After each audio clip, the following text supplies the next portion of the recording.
My name is Kendra, and I'm 27. The afternoon my parents summoned me to the living room, I sensed trouble right away.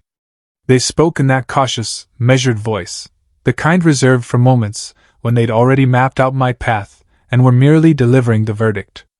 My sister Melissa lounged next to them on the sofa, poised and flawless as ever, casually swiping through her phone as though the conversation had nothing to do with her.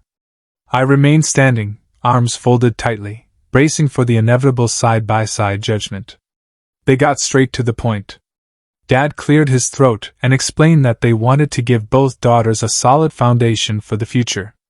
Mom offered a strained smile, as if this counted as kindness. Then came the announcement. Melissa would receive a sleek, brand-new apartment downtown, high-rise, doorman, fitness center, concierge, the full package. My sister glanced up at last, her face lighting up with a satisfied grin as she mentally moved in. Then Mom's gaze shifted to me. They were handing me a house. For a brief instant, a spark of optimism flared. A whole house felt substantial, lasting, perhaps, finally, a sign of balance. But when they handed over the address and pictures, that spark vanished. The place was ancient and crumbling, fractured plaster, shattered panes, a drooping roofline, and overgrown weeds swallowing the front lawn. It appeared forgotten, as though the neighborhood itself had turned its back. Mom hurried to reassure me that it brimmed with promise, and since I was the sensible, hands-on one, this fit me perfectly. Melissa, she added, required security and convenience right away. Those exact phrases seared into my mind then, and resurfaced later like a bitter caution. My parents presented me with a rundown, decaying house while giving my sister a shiny new apartment. I ached to protest, to shout that this wasn't equitable, that I'd put in the same effort, that I'd never demanded second best. Yet years of playing the level-headed child took over. I gave a quiet nod. I expressed gratitude. I buried the hurt. They pushed the documents through swiftly. The house belonged to me now, they declared. No loan, no landlord, just ownership. By contrast, Melissa's apartment came completely covered. Paid in full. By them. Furnished top to bottom. Styled throughout. Mom had even selected the window treatments. I settled into the house 7 days later. That first evening, rainwater dripped steadily from the ceiling into a bucket I'd set in the main room. The furnace refused to start. The wooden boards groaned underfoot, almost protesting my presence. Still, I stood in the shadows amid the grime and quiet, convincing myself this counted as an opportunity. A place to begin. I took on 2 jobs. Weekdays I handled my desk position, stashing away whatever cash remained. Evenings and weekends I taught myself repairs. I studied online videos, borrowed equipment, bloodied my hands. I mended the roof panel by panel. I sealed cracked surfaces. I hauled decades of debris from the rear yard. Gradually, laboriously, the structure started transforming. Time slipped by. Months turned into a full year. I converted the ruin into something livable. Nothing extravagant yet sturdy. Cozy. Protected. A space that felt truly deserved.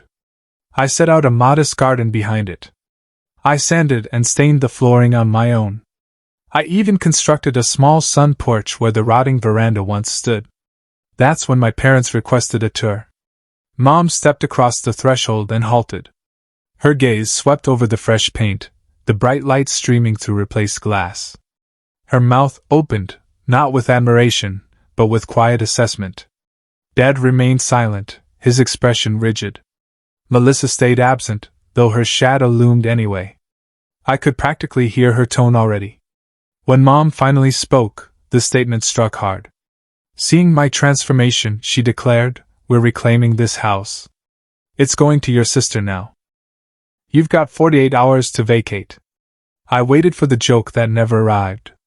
She continued, reasoning that Melissa's condo felt cramped next to this, that fairness demanded redistribution of family resources. She presented it as rational, inevitable. I pointed out the legal title in my name. She dismissed it, insisting documents could be adjusted. Dad refused to meet my stare. That stung worse than anything said.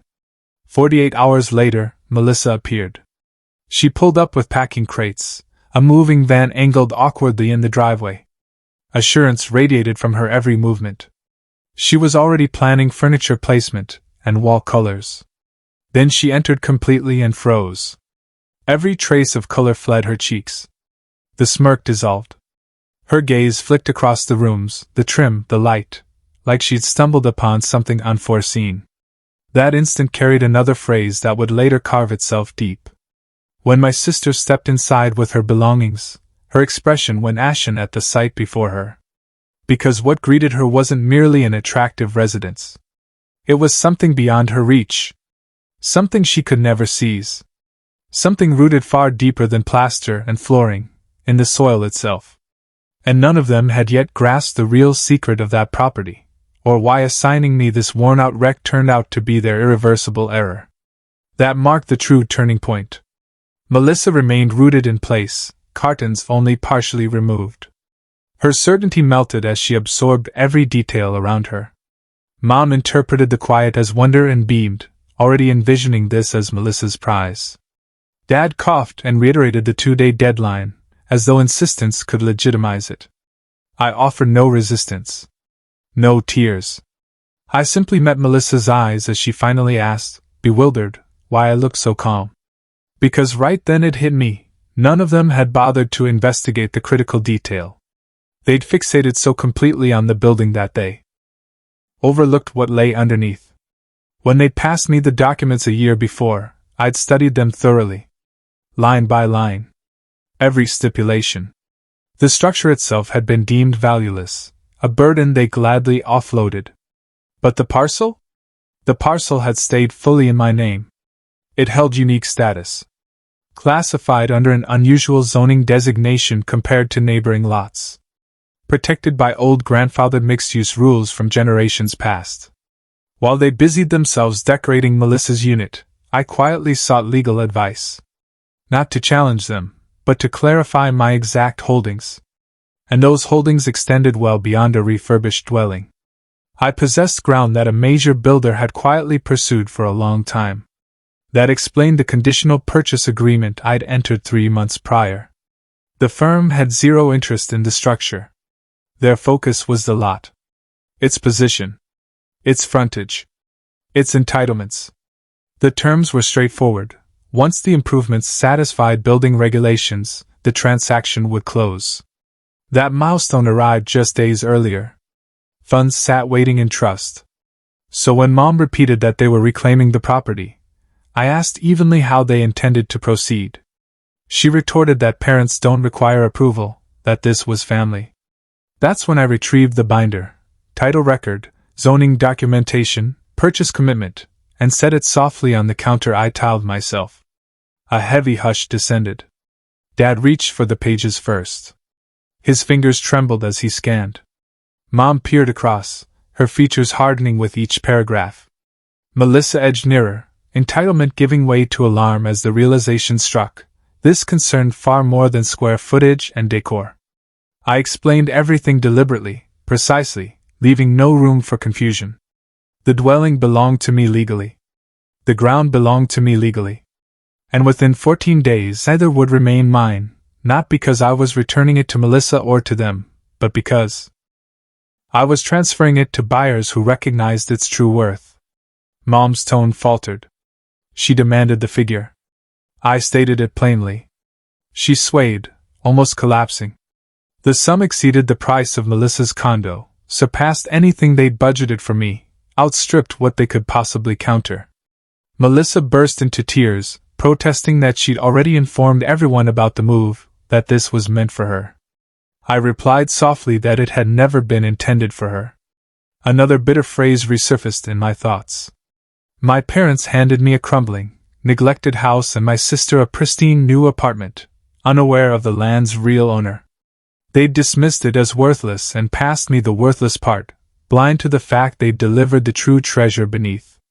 They pulled every lever, shame, fury, bargains. Mom proposed swapping, offering me the condo as though that erased 12 months of disregard. Dad suggested negotiation, finally looking directly at me. But the moment had passed. Resentment had faded. I was finished. 14 days afterward, the buyer's crew showed up. Melissa never unpacked. The crates returned to the vehicle. My parents ceased contact. The closing happened without fanfare. I took one final look at the structure I'd restored from ruin and felt satisfaction rather than sorrow. That place had never served as my penalty. It had been my proving ground.